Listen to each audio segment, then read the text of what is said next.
Welcome to another episode of The Brand Called You, a podcast and video show which brings you leadership lessons, knowledge, experience, and wisdom from hundreds of individuals from around the world. If you're new to the channel, please subscribe so you won't miss a new episode. I'm your host, Frits Bussemaker, and today I'm delighted and privileged to have a conversation with Gary Shapiro. Hey, Gary, welcome to the show. Hey, Frits, I'm so glad to be here with you. Thank you. Hey, now let me introduce Gary. He's the president and CEO of the Consumer Technology Association. Now, you've been doing that for over 30 years. That might not ring a bell with most people, but I do hope that the following rings a bell, because the CTA organizes the CES, the Consumer Electronics Show in Las Vegas, which is the world's coolest innovation event. And you've been repeatedly named as one of the 100 most influential people in Washington. Your CES experience, your CTA experiences allows you to be the author of a number of books, The Ninja Innovation, The Ninja Future. And your thoughts and ideas are regularly presented as editorials in publications including Wall Street Journal, New York Times, Washington Post. Welcome, Gary, so much to the show, and honored that you're here and spending some time with us. Well, thanks, Fritz. I'm honored to be talking to you. We first met in Europe, and we're at a conference together, and I appreciate what you're doing in so many different areas. Well, thank you for that. Now, the main topic is going to be the CTA and your experience with the Consumer Electronics Show. 30 years, that's quite a ride. I just have to ask, because you didn't start off with the CTA, you first were an associate with a law firm, and you served as an assistant to the member of somebody on Capitol Hill. Is that somehow linked to when you started to work for the CTA, or is that separate? Did that sow the seeds, as it were? Well, everybody has their own life story, and mine is really that I kind of lucked out in different ways. I mean, when I look back, I think about all the jobs I've had, from dishwasher to busboy to waiter to managing restaurants and shoveling snow, mowing lawns, helping people out, doing different things. Even transformational was working in a factory where I decided that I would definitely get an education after, when I was 14 years old, lying about my age to get that job and realizing that I wanted to do more. But what really motivates me is the concept of innovation. Our association is a NGO, non-governmental organization. We represent about 1,500 American technology companies. And it's united by one thing, and that is the belief that innovation will make humankind better. It'll solve fundamental problems. And the CES is an event held around the world, but the big one is in Las Vegas every January. And it gathers literally tens of thousands of entrepreneurs and innovators and investors and media, as well as anyone interested in innovation. And we try to run that event so that even anyone with an idea can expose it to literally thousands of people who can make a difference and give them feedback. And obviously it's been a rough ride in COVID, but we're through there. But what I've done through my career is focus on that concept that if I don't do my job right, if bad public policy comes forward by government officials who mean well, but don't understand how innovation works. It's herky-jerky, and when things are new, old industries try to stop them. And there's so much that goes on as we innovate.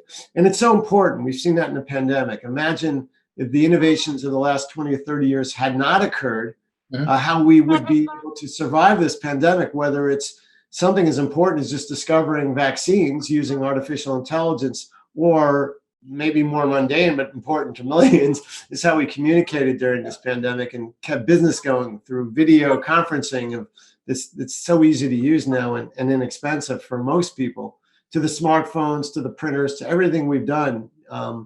It's all about innovation, and innovation's changing so quickly.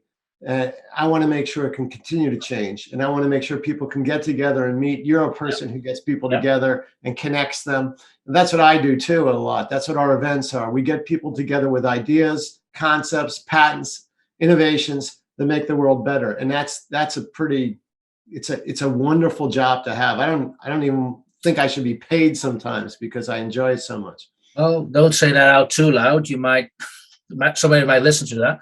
But so the CTA run CES. Now, that's a very large part of what you do. Is that the only thing you do, or does the CTA, do you do more than that? So the CES, as we call it, is, Yep. or some people call it the Consumer Electronics Show, but it's so much more than consumer electronics because it goes into food production and agriculture and cybersecurity and business. There's so many things that are part of it, including transportation and mobility, healthcare, technology. That it is the biggest, most visible thing we do, but we also work to make sure there's good public policy that focuses on innovation. So we have Washington office, we have an office in Canada. We also occasionally try to share our views with the Europeans and the Asians, and we work with our colleagues there because we also do a lot of market research. We count things, we project sales, and we identify new technologies that we believe passionately are coming along. In the past, it was home theater and HDTV and smartphones and tablets and printers and computers. I remember working on in the early 1980s in Congress, trying to dedicate a day each year to personal computers when everyone thought we were crazy, and IBM was the leader then. But now we're looking forward, and we're looking forward. We see 5G, artificial intelligence, robotics, self-driving cars, electric cars, so many different technologies, which we know will be here, and we know will make human lives better. Now, the number of angles you just mentioned in that take. First of all, I want to go back a little bit in history just to make certain that people understand where the CES is coming from, because it hasn't always been in Las Vegas. I think it started off in New York 50 years ago. How did it evolve over the years? Is that following the technology or expanding? What happened? What's interesting, our association started almost 100 years ago in the 1920s. Yeah. It's called the Radio Manufacturers Association. Then it was the Radio and TV Manufacturers Association. Then it was Electronic Industries Association. Then it was Consumer Electronics Manufacturers and Consumer Electronics. And now it's the Consumer Technology Association. CES started in 1967 in New York by the guy that hired me, Jack Wayman.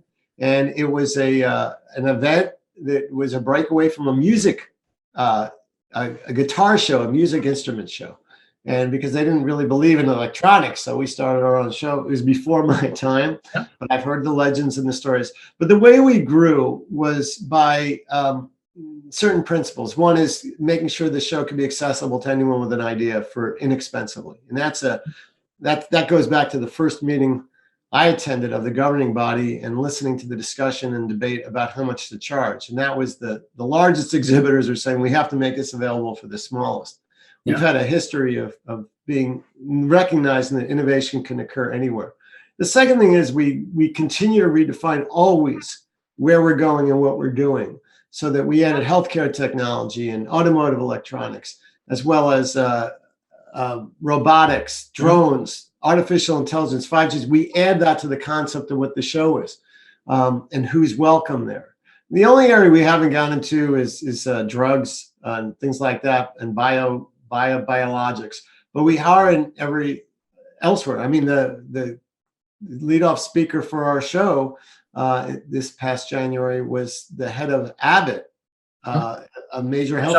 I saw that. Yeah, and we've had almost all the leading car industry CEOs come and speak, and it's a CXO level show. And we feel that by getting people together, it will change. And the reason it's changed, and this is something we called correctly like 15 or 20 years ago, we felt that there was not, it used to be that you were in a vertical area as a corporate executives, and you would grow up whether through accounting or law or sales or one of the aspects of the business, and you would go, and that's how you would get to the C-suite.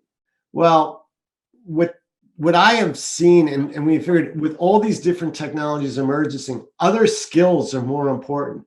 The ability to work cross-culturally, the ability to embrace diversity, the ability to understand how the world works and embrace trade and new ideas. And most importantly, the ability to partner, to work with others to form something better. Because now technology has gotten so complex in a way that you need different disciplines. Not one company could do anything.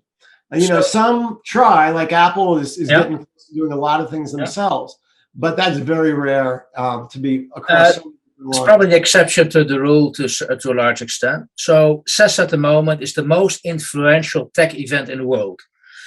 That brings a lot of responsibility, because I can assume what you put on main stage gets attention. So how do you handle that responsibility, that you can actually influence the agenda, the global agenda on technology? We take it very seriously. We have criteria for what gets on the main stage. We didn't settle. Certainly, we go for diversity with all our speakers, but we don't settle when we go for diversity. You have to really have something to say and do it in a way which makes sense. You just can't push your company's products. You have to present a vision. You have to have some global responsibility. And you have to be, it's a pretty long contract they sign before we do it. And we don't pay them, they don't pay us to do it.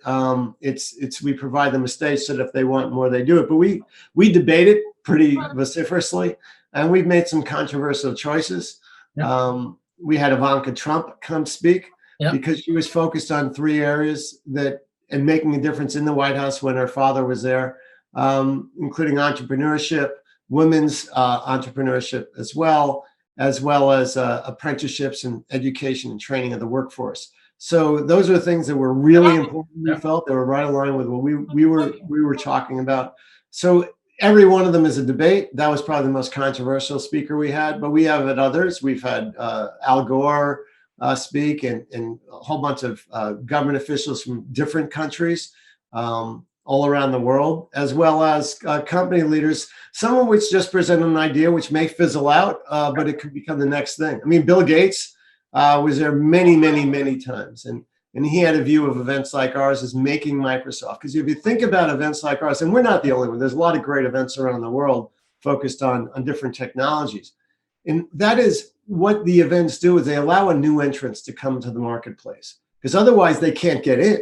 How are they going to get the press, the relationships with buyers, the investors, the partners, unless they have a way of joining the club? So our philosophy is to make the club as easy to get into as possible. To attend the show, you have to show us some type of business connection.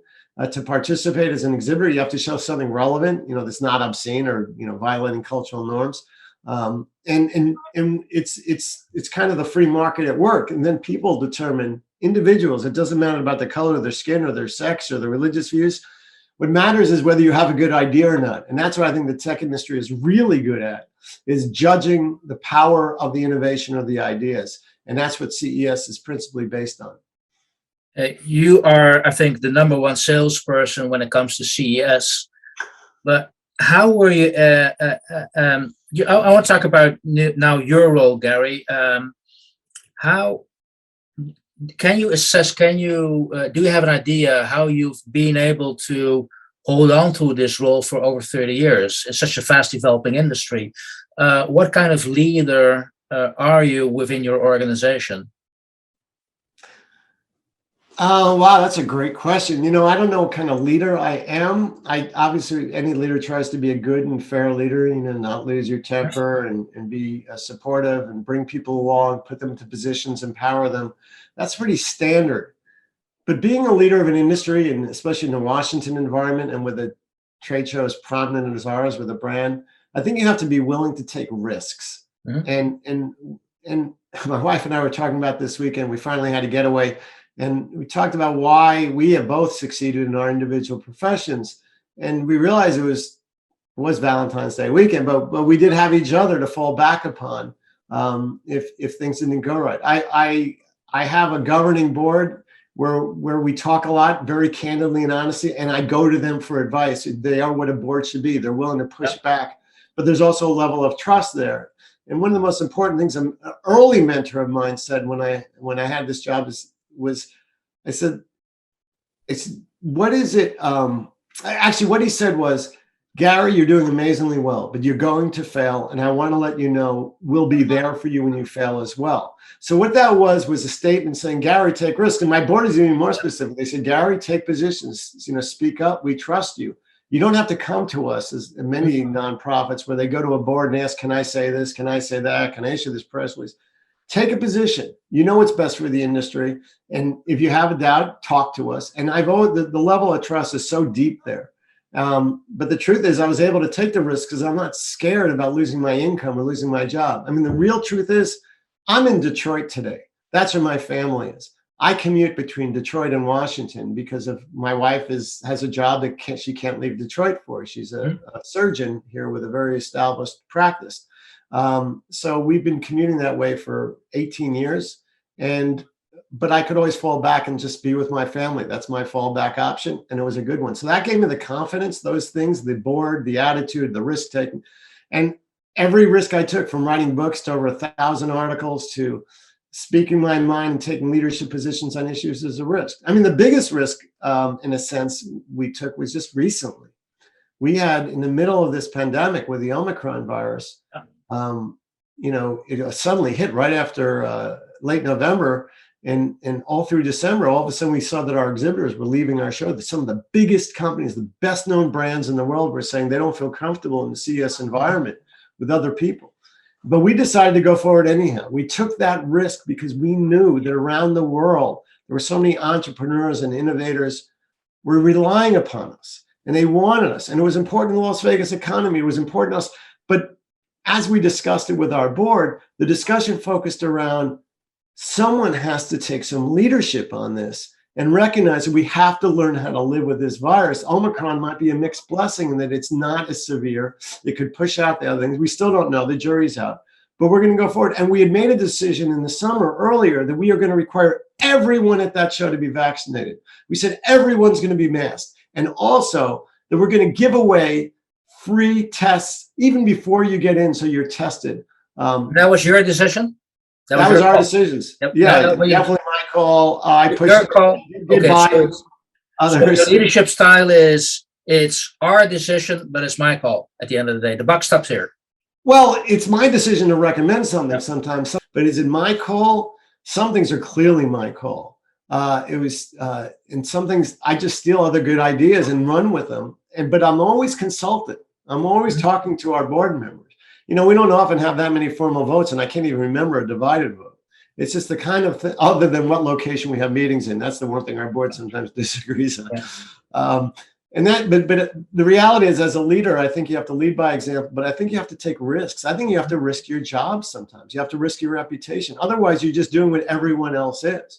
And in this one, living this pandemic, I think this is one of the most important things we did. And the results are amazing. I expected 1,000 or 2,000 people are coming, our hardiest exhibitors. Yeah. We ended up with 14,000 people from outside the United States attending our show. That was the most that ever attended anything in the last 2 years, almost 2 years in North America. And it was a big deal. But it was heartfelt. These companies said, I'm betting my year on us. I mean, yep. Croatia, they said the whole country is watching our entrepreneurs from Croatia. And we just heard from them this week that they wouldn't even be bigger. It was so successful for them. So that it was gratifying to walk around the show floor with 45,000 other people and hear about how happy they were and grateful and joyous to be with each other, to see that, the innovation which was so important. And some of it had directly to do with the virus itself, detecting it, treating it, things like that. So you have to take a lot of risks. Yeah. So you have to take a lot of risks. To lose your job as a leader. Okay. And I was lucky. Sometimes you're not lucky. That's the way it works. So do you go to bed with a smile, or do you go to bed sweaty as hell? Because this could be quite scary shit. Or not?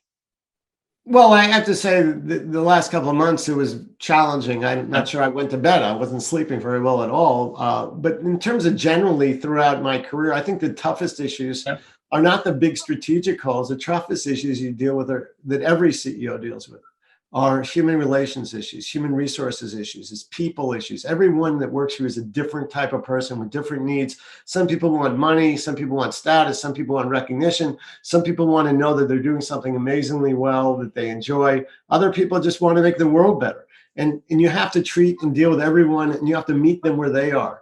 As a leader, you have to understand what they need personally and see if you do. And if it's not working out, you have to change something. And you have to be willing to do that, even if it hurts people. One of the things I've spent a lot of time thinking about is, the American system is very big on private equity and other things where investors come in, they buy a company, and they fire a lot of people sometimes. Yeah. And I wonder about that because, in a sense, it's better for society in the long run because those people, probably will do something else better, most of them, not all of them maybe, and the company will be more efficient and effective and will be a better competitor and the company will survive. But there's a great human cost for every one of those decisions. And I know this as a CEO, as every CEO does, I agonize over every one of those decisions and make sure I approve every termination in our organization, because I want to make sure we're treating the employee fairly. And that they've had, obviously if they commit fraud or they do something, there's not a lot to think about there. But generally, we try to be very, very careful in how we make those decisions because they affect people's lives totally. Being conscious of the role and responsibility you have. That's the advice I'm hearing from you. Now, Gary, a couple of questions on SES before we move to a number of more personal questions, if I may. But Facebook just relaunched itself as Meta, seeing the metaverse as the next big opportunity. Is this an opportunity or a threat for the SES as we know it today? I mean, do you envision that in 10 years' time, we're all going to go out in the metaverse and meet up there? First of all, this is not putting the name Meta on something. It's like, it's the name of the moment, but this has been going on for years in different ways. I mean, there's all sorts of things that my kids have been doing and they've been going to their alternative universe, or even 20 years ago, there was different things you could do. It was just less realistic. It's just becoming more realistic. And to the extent it does become more realistic, it'll be out there. But one thing, having had a purely digital event and done everything digitally throughout this pandemic, I am convinced more than ever that humans need each other. They need that face-to-face contact. We get the face-to-face contact as we are now through various video platforms, but it's not the same. It's not the same opportunity to establish a relationship, to share a meal or a drink, to figure out whether you trust people, to use that 5-sense experience of seeing a company and its products and its people. And also what you miss is the great joy and experience of living, of serendipity. There isn't a CEO that I've talked to who doesn't agree with the concept the last 2 years has been really challenging in terms of exchanging information, in terms of creativity, in terms of things taking longer, in terms of missing the things the people things that we had face to face that allowed us to just be human. And one thing this has taught us, this pandemic, is our outright humanness. So Meta will happen. It's not going to take over the world. It's, if you're in a spaceship going to Mars, I'm sure Meta is going to be pretty important. But as long as you live on the earth and you don't have the physical constraints of a pandemic or something else, or physical limitations in your own body, I think the face-to-face experience is not going away. And in a sense, we've all realized as humans that being human is who we are, and we need each other. And that's why I've had events, even in the last year, in Paris, in Amsterdam, in Las Vegas, in New York, in Washington, Detroit. And every one of those events was a joyous experience of people reconnecting, seeing each other. There's that little hesitancy, we're passing on a Purell. We may not have hugs and handshakes, but we have elbow bumps or fist bumps or foot bumps. And we're there and we're meeting new people, which is you and I are very much like that. We like meeting people. Gary, I very much appreciate that, coming from somebody who spent over 30 years looking at the leading edge of technology development and innovation, to state it is about the human connections at the end of the day, and technology just enables that to a large extent, but it should not replace that. Now, in all those 30 years, have you thought about success? What does success mean for you? How do you define that yourself? Well, in a big way, success to me is leaving the world better than you found it. I mean, that's the big measure. And I feel really good that the innovations that have occurred are making life better. I mean, just statistically, our lives we're living longer, diseases and physical ailments are being suffered. Technology is doing so much in healthcare, food production to basically enhance older ways of doing things. So it is making life better for people. On a daily basis, the question is, have you had a meaningful conversation with anyone? Have you improved someone's life in some small way? Even if it means driving and letting someone in ahead of you. So I try to measure myself in a micro way to a macro way. And as an organization, what we do, and this has been going on for at least 15 or 20 years now, we have annual goals. that every employee takes a part in writing when they have the opportunity to. Mhm. And they're SMART goals, specific, measurable, or attainable, realistic, with a timetable. And those goals determine incentive compensation for everyone, including me. And everyone's measured against those goals in general. It creates a bonus pool, and then they have specific goals that in their area that are tied to those. So I am big on goals and measurement, and that helps define what it is you're doing and how we're doing. And that's how, we've grown, I think. One of the reasons we've grown so phenomenally. And another reason is, look, innovation has occurred. I have never really invented anything. I don't hold any patents. I don't picture myself as an innovator, but I think I know about innovation and how it occurs and how people, what motivates people and how they do things. So that systems work well for me. And I'm pleased to see a lot of other nonprofit organizations have adopted what we're doing. But we also try some innovative things. We give $40,000 US towards the purchase of a home for any one of our employees that buys a home relatively close to the office. So their commute will be cut down, so there's less of an environmental footprint. And so they can afford home ownership, which is something we believe in. It's in the form of a 4-year forgivable loan. And that keeps them around, most of the people, not all, for 4 years. And the number of people now are on their second or third home doing that. So it's we do things like that. We have a big focus on health and organization, health, wellness programs, until COVID, we had a boot camp, yoga, things like that. Okay, well, I have two more questions for you, Gary. Actually, I think, implicitly already answered one of the questions I had. Your advice to young managers starting out on a journey, and that is taking care of the world around you. Keep on looking at the human side. Is there anything you'd like to add to that?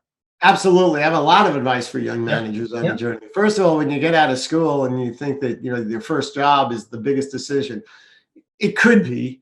There are much bigger decisions, like who you promise to spend the rest of your life with, whether or not to have kids, and whether or not to commit a major crime.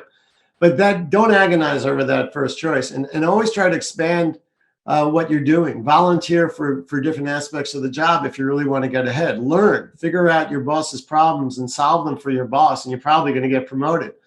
Have people below you who will learn your job so that you can get promoted, if that's what you want to do, if that's how you want to define your success, is to move up that corporate pyramid. Make a difference, come up with ideas, take risks, but be smart about that. Do your research. Recognize that other people get credit, and that's fine. You don't have to get the credit for everything. It's not all about you. It's about making other people look good. So I have a lot of advice. It's buried in the 3 books I've written. Because I do believe that bringing people along, and they shouldn't have to go through learning the more painful way that I've learned. Okay, Gary, we have a little bit more time because you've written a number of books. What's the common thread in all those books?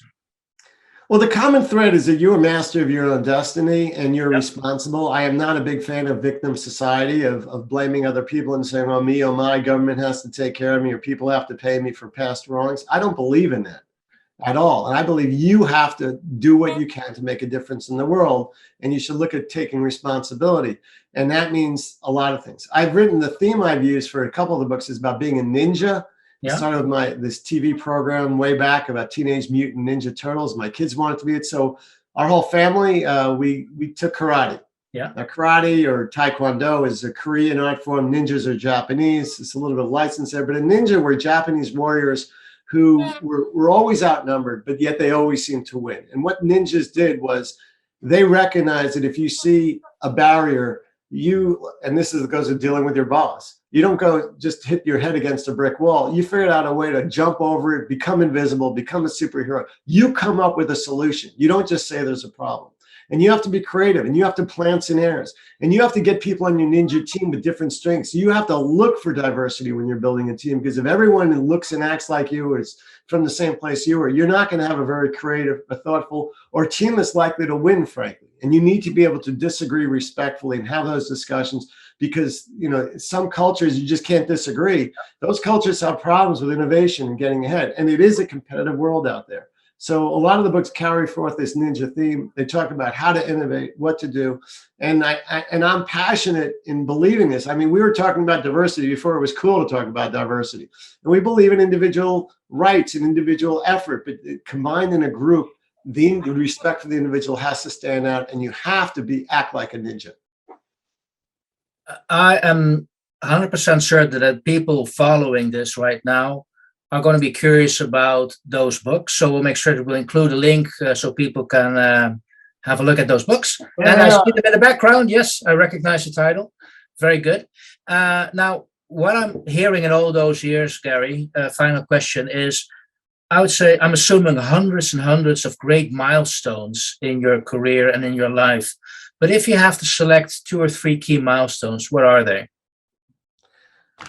Well, having kids, getting married, things like that, obviously are milestones. I don't know if that's a career, but certainly watching the success of CES, working on, there's big projects, and I use this analogy with the government officials just earlier this week, actually talking about how we get to the self-driving vehicle. And I've been involved with 2 different major efforts that have made a difference, I think, in the world, where we work with government as industry with a common goal in mind. And number one, we wanted to have the best high definition television system in the world and the US. And we work together as an industry with the government, with every different industry segment and consumer groups and others. And we came up with clear goals, and we preceded them, and we ended up with a digital system. Yeah. In Europe, there was a myth thing, and the Europeans went to analog first, then they went to digital. It didn't really work, and the marketplace passed them by. In Japan, they went to analog, and they had to recall all the analog sets and then go to digital. So if you have clear goals and agreement, like we wanted a goal unique for the North American system of geography and things like that, and that worked. The other one was the internet itself. We didn't invent the internet, but was fortunate enough to be a part of the effort that helped allow commercial activity to occur on it. And that was a bipartisan, different political parties, different interests, technologists, everyone from Steve Casa, who created American Online, which used to be a great company, to other great company leaders, were on this commission I was on. And I remember I testified in Europe and the Mideast and elsewhere about this little thing in one state, Virginia, where I lived at the time.